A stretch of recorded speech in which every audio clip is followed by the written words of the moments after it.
तो हेलो बच्चों, आज की इस वीडियो में हम बताने वाले हैं क्लास 7 भूगोल। तो बच्चों, इस पार्ट के हम 3 पार्ट के जो प्रश्न उत्तर है वो हम डाल दिए हैं। अब ये चौथा पार्ट। तो बच्चों, इस पार्ट के अंदर के जितने भी क्वेश्चन आंसर है और जो अभ्यास के इधर के क्वेश्चन आंसर हैं, ये सब के सब हम लिखवाने वाले हैं। इधर तो सिर्फ 6 है, लेकिन इस पार्ट के अंदर बहुत सारे क्वेश्चन आंसर हैं जो कि हम पार्ट के अंदर के सभी क्वेश्चन आंसर को आप लोगों को हम लिखवाएंगे। सबसे पहले आप लोग इस पार्ट को अच्छे से पढ़ लीजिएगा, उसके बाद मेरे इस वीडियो को देखिएगा, ज़्यादा समझ में आएगी। चलिए शुरू करते हैं पार्ट के शुरू से, यहाँ से। ठीक है, यहाँ पर वायुमंडल किसे कहते हैं, ऐसे ही सब है, वैसे सबके सब हम लिखवाने वाले हैं। देखिए यहाँ पर पहले से हम लिख चुके हैं, क्योंकि आप लोगों को दिक्कत ना हो लिखने में। देखिए, अध्याय 4 वायु। क्या नाम है? वायु। तो बच्चों, इस पाठ का जो पहला प्रश्न है, वायुमंडल किसे कहते हैं? तो बच्चों, इसका उत्तर है हमारी पृथ्वी चारों ओर से वायु की घनी चादर से, घनी मतलब ज़्यादा मोटा से, घनी चादर से घिरी हुई है, उसे वायुमंडल कहते हैं। समझ गए? अगला प्रश्न है भूमंडलीय तापन, इसका एक और नाम है ग्लोबल वार्मिंग। आप सब लोग ही जानते हैं, नाम सुने होंगे, लेकिन ये नहीं जानते होंगे, ये मेन नाम है। भूमंडलीय तापन या ग्लोबल वार्मिंग किसे कहते हैं? तो बच्चों, इसका उत्तर है जब वायुमंडल में कार्बन डाइऑक्साइड गैस की मात्रा अत्यधिक बढ़ जाए तो ऊष्मा द्वारा पृथ्वी का तापमान बढ़ता है, इसे भूमंडलीय तापन कहते हैं। देखिए, जब वायुमंडल में कार्बन डाइऑक्साइड गैस की मात्रा अत्यधिक बढ़ जाए, मतलब ज़्यादा बढ़ जाए, तो ऊष्मा द्वारा पृथ्वी का तापमान बढ़ता है, इसे भूमंडलीय तापन कहते हैं। समझ गए?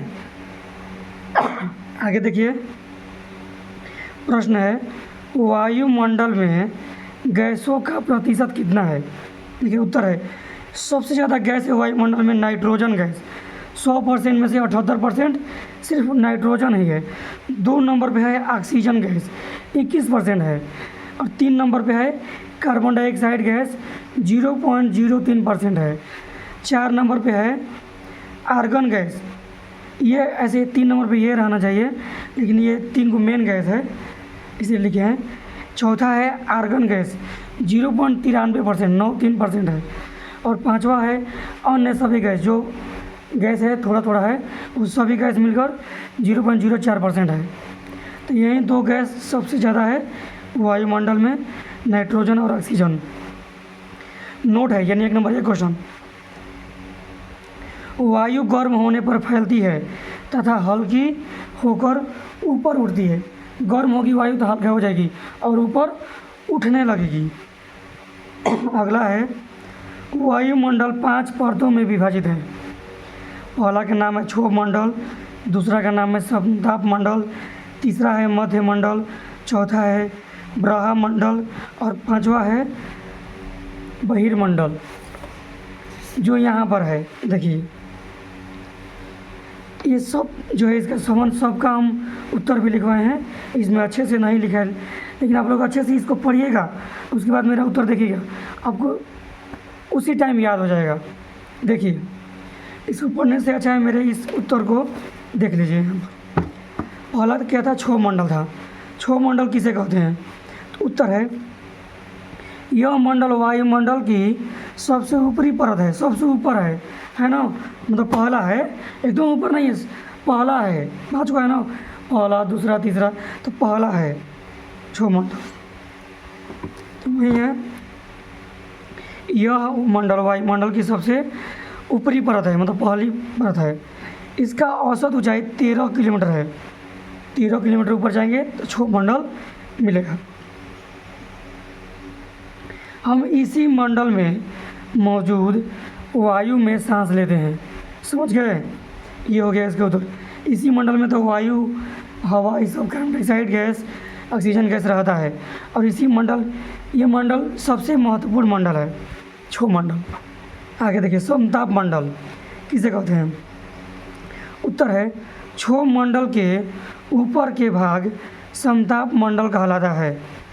यह लगभग 50 किलोमीटर की ऊंचाई तक फैला है और इसी मंडल में हवाई जहाज़ भी उड़ाई जाती है, समताप मंडल में। आगे देखिए, मध्य मंडल किसे कहते हैं?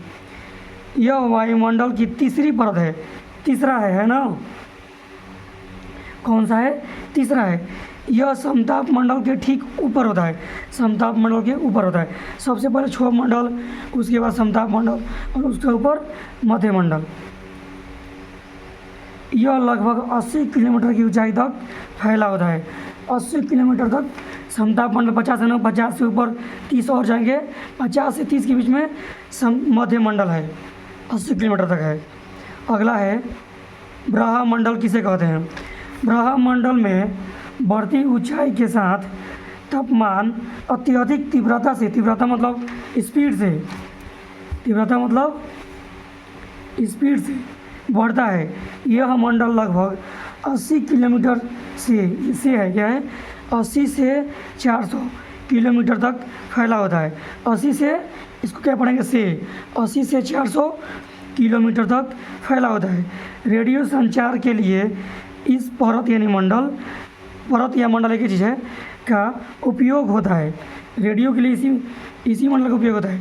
रेडियो तरंगे की जितनी भी बातें होती हैं ना, मोबाइल की बात, सब इसी मंडल में जाती है। इसको आयन मंडल भी हम लोग बोलते हैं। क्या बोलते हैं? आयन मंडल। अगला देखिए, बहिर्मंडल, बही म के ऊपर रह है, तो बहिर्मंडल किसे कहते हैं? उत्तर है वायुमंडल के ऊपरी भाग को बहिर्मंडल के नाम से जाना जाता है। यह वायु की पतली परत होती है। इसमें हल्की गैस, हीलियम, हाइड्रोजन यहीं से अंतरिक्ष में तैरती है। समझ गए? यही तो सबसे ऊपर वाला भाग है, 400 से ऊपर है, ये अंतरिक्ष इसको बोला जाता है। क्या बोला जाता है? अंतरिक्ष। अगला प्रश्न है बच्चों,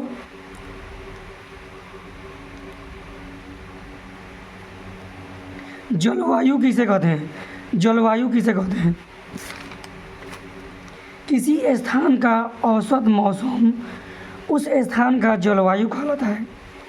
किसी स्थान का औसत मौसम उस स्थान का जलवायु कहलाता है। अगला प्रश्न है, तापमान किसे कहते हैं? इसका उत्तर है वायु में मौजूद ताप एवं शीतलता के परिमाण को तापमान कहते हैं। जो वायु में मौजूद होता है ताप या शीतलता मतलब ठंडक, तो इसी के परिमाण को तापमान कहते हैं। अगला प्रश्न है, आतपन किसे कहते हैं? आतपन किसे कहते हैं? तो उत्तर है सूर्य से आने वाली वह ऊर्जा जिसे पृथ्वी रोक लेती है, आपतन कहलाती है। सूर्य से जो ऊर्जा आती है ना, उसको पृथ्वी जो रोकती है, उसी को आतपन कहते हैं। अगला नोट है यानी 1 नंबर क्वेश्चन, तापमान की मापने की इकाई डिग्री सेल्सियस है। तापमान किस में मापाती है? डिग्री सेल्सियस में। इसका आविष्कार एंडर्स सेल्सियस ने किया था। डिग्री सेल्सियस जो हम लोग तापमान नापते हैं ना, उसका आविष्कार किसने किया था? एंडर्स सेल्सियस ने किया था। अगला नोट है 0 डिग्री सी मतलब सेल्सियस क्या होता है? सेल्सियस का शॉर्टकट होता है सी। 0 डिग्री सी पर जल बर्फ बनता है तथा 100 डिग्री सी इन सेल्सियस पर जल उबलता है। क्या करता है? उबलना शुरू कर देता है। देखिए, पवन होता है जो हवा। प्रश्न है, पश्चिमी पवन किसे कहते हैं? तो पश्चिम की ओर से आने वाली हवा को पश्चिमी पवन कहते हैं। ऐसे ही आ जाएगा पूर्वी पवन किसे कहते हैं? तो पूरब की ओर से आने वाली हवा को पूर्वी पवन कहते हैं। वैसे आ जाएगा उत्तरी पवन किसे कहते हैं? उत्तर की ओर से आने वाली हवा को उत्तरी पवन कहते हैं। वैसे ही आएगा कि दक्षिणी पवन किसे कहते हैं? तो दक्षिण की ओर से आने वाली हवा को दक्षिणी पवन कहते हैं। एक लिख दिए हैं, बाकी सब आप लोग समझ लीजिएगा। अगला प्रश्न है वायु दाब किसे कहते हैं? इसका उत्तर है पृथ्वी की सतह पर वायु के भार द्वारा लगाया गया दाब वायु दाब कहलाता है। ये पृथ्वी की सतह पर वायु से जो भार लगता है ना, उसी को वायु दाब कहते हैं। नोट कर लीजिए आप लोग। अगला प्रश्न है पवन किसे कहते हैं? उत्तर है उच्च दाब से निम्न दाब क्षेत्र की ओर वायु की गति यह है। वायु की गति को पवन कहते हैं। उच्च दाब से जब निम्न दाब की ओर वायु बहता है गति से, उसी को पवन कहते हैं। अगला प्रश्न है पवन 3 प्रकार की होती है। पहला है स्थायी पवन, दूसरा है मौसमी पवन और तीसरा है स्थानीय पवन। अगला प्रश्न है लू किसे कहते हैं? लू मतलब लू जो गर्मियों में बहता है। उत्तर है भारत के उत्तरी क्षेत्र की गर्म हवा एवं शुष्क स्थानीय हवा को लू कहते हैं। देखिए भारत के उत्तरी क्षेत्र की जो गर्म हवा है ना एवं शुष्क स्थानीय हवा है, उसी को लू कहते हैं। इसका सबसे आसान परिभाषा फिर से देखिए, दूसरा उत्तर है इसी का, तेज गर्म हवा को लू कहते हैं। शॉर्टकट में आप लोग बोल सकते हैं। अगला प्रश्न है आर्द्रता किसे कहते हैं? तो इसका उत्तर है वायु में किसी भी समय जलवाष्प की मात्रा को आर्द्रता कहते हैं। वायु में किसी भी समय, दिन हो रात हो, जब जलवाष्प की मात्रा उसमें आएगी ना, उसी को आर्द्रता हम कहेंगे। अगला प्रश्न है आर्द्र दिन किसे कहते हैं? तो बच्चों इसका उत्तर है जब वायु में जल वाष्प की मात्रा अधिक होती है तो उसे हम आर्द्र दिन कहते हैं। क्या कहते हैं? उसे हम आर्द्र दिन कहते हैं। अगला प्रश्न है मौसम किसे कहते हैं? तो बच्चों इसका उत्तर है किसी स्थान पर वायुमंडल की दैनिक स्थिति को मौसम कहते हैं। आप लोग इस तक किताब को नहीं पढ़ेंगे, आप लोगों को कुछ समझ में नहीं आएगा, इसलिए आप लोग इस किताब को पढ़ लीजिएगा सबसे पहले, तो ये वीडियो देखिएगा, क्योंकि हम पाठ के अंदर के जितने भी क्वेश्चन हैं सब लिखवा रहे हैं। सिर्फ यही नहीं लिखवा रहे हैं, इधर सिर्फ 6 है, हम कितना लिखवा दिए हैं? बहुत ज़्यादा है। देखिए आप लोग नोट कर लीजिए।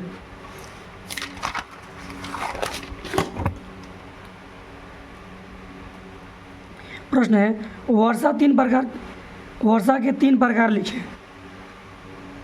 देखिए पहला है संवहनीय वर्षा, दूसरा है पर्वतीय वर्षा और तीसरा है चक्रवातीय वर्षा। ये वर्षा के 3 प्रकार है। क्या है? 3 प्रकार है। ये लास्ट क्वेश्चन है, उसके बाद हम लोग अभ्यास के प्रश्न को जानेंगे। प्रश्न है वायुमंडल में कौन सी गैस हरित गृह यानी ग्रीन हाउस, हरित मतलब हरा मतलब ग्रीन, गृह मतलब हाउस, हरित गृह ग्रीन हाउस प्रवाह पैदा करती है? वायुमंडल में कौन सी गैस हरित गृह प्रवाह पैदा करती है? सबसे कार्बन डाइऑक्साइड मेन है। कार्बन डाइऑक्साइड गैस है ना जो हरित गृह प्रवाह पैदा करती है। इसका शॉर्टकट नेम है CO2, संकेत है, सूत्र है।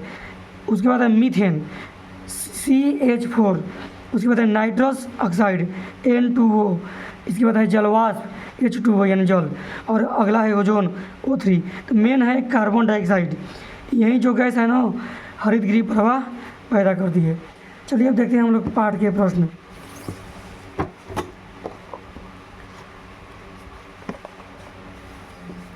देखिए ये सब के सब लिखा गया है ना, मिला लीजिएगा हम लोग, सब लिखवा दिए हैं और एक्स्ट्रा भी हम लिखवाए हैं। देखिए सही उत्तर चिन्हित कीजिए। निम्नलिखित में से कौन सी गैस हमें सूर्य की हानिकारक किरणों से बचाती है? इनमें 3 ऑप्शन है, कार्बन डाइऑक्साइड, नाइट्रोजन और ओजोन। तो इसका बच्चों उत्तर होगा ओजोन। ओजोन गैस है ना जो हम लोगों को पराबैंगनी किरण से बचाती है। सूर्य से आने वाली हानिकारक गैस का नाम है वही पराबैंगनी किरण, उसी से बचाती है। अगर वो जब आ जाएगी और हमारे शरीर पर पड़ेगी, जहाँ पर पड़ेगी वहाँ पर कैंसर हो जाएगा। आगे देखिए उसका नाम क्या है? हानिकारक किरण की पराबैंगनी किरण, ओजोन रक्षा करता है। ख है वायुमंडल की सबसे महत्वपूर्ण परत कौन है? तो बोले ना क्षोभ मंडल है सबसे महत्वपूर्ण परत, या मंडल एक ही चीज़ है। वायुमंडल की निम्न परतों में कौन सी बादल विहीन है, जहाँ पर बादल नहीं होता है वहीं पर हवाई जहाज़ उड़ाई जाती है, तो वह समताप मंडल। क्या है? समताप मंडल। अगला देखिए, वायुमंडल की परत में जब हम ऊपर जाते हैं तो वायुदाब क्या होता है? वायुदाब ऊपर जाते हैं तो वायुदाब घटता है, वायुदाब घटता है। ये हो जाएगा इसका ये। वायुमंडल की परत में जब हम ऊपर जाते हैं तो वायुदाब घटता है। समझ गए? देखिए, जब वृष्टि तरल रूप से, वृष्टि मतलब जल की बूंदे, वृष्टि मतलब जल की बूंदे तरल रूप में पृथ्वी पर आती है तो उसे हम वर्षा कहते हैं। देखिए, मिलान करना है, तो मिलाना है इसको। इधर 4 है, इधर 6 है, 4 को ही होगा, 2 को फालतू में दिया है। व्यापारिक फसलें, इसका हो जाएगा बच्चों, ये हो जाएगा 5वां, यानी क का हो जाएगा 5वां। मिला लीजिएगा ऐसे आप लोग, ऐसे 5वां। ख है जो लू है, इसका हो जाएगा 6वां। क्या हो जाएगा? 6वां। स्थानीय पवन है, किसी निश्चित स्थान पर आता है, स्थानीय पवन लू, तो इसका हो जाएगा, ख का हो जाएगा 6वां। हो जाएगा ना। अगला है मानसून, ग का हो जाएगा ये मानसून का दूसरा। मौसमी पवन, मौसम के अनुसार बदलता है मानसून, ग का दूसरा। अगला है पवन, इसका हो जाएगा तीसरा। पवन की क्षैतिज गति होती है ना, गति को पवन कहते हैं। इस सबके सब हम लिखवा दिए हैं। वीडियो अच्छा लगे तो वीडियो को आप लोग लाइक कीजिए, चैनल को सब्सक्राइब कीजिए। रोज़ एक पार्ट की वीडियो आती रहेगी और मैथ का वीडियो डालना शुरू हो गया है।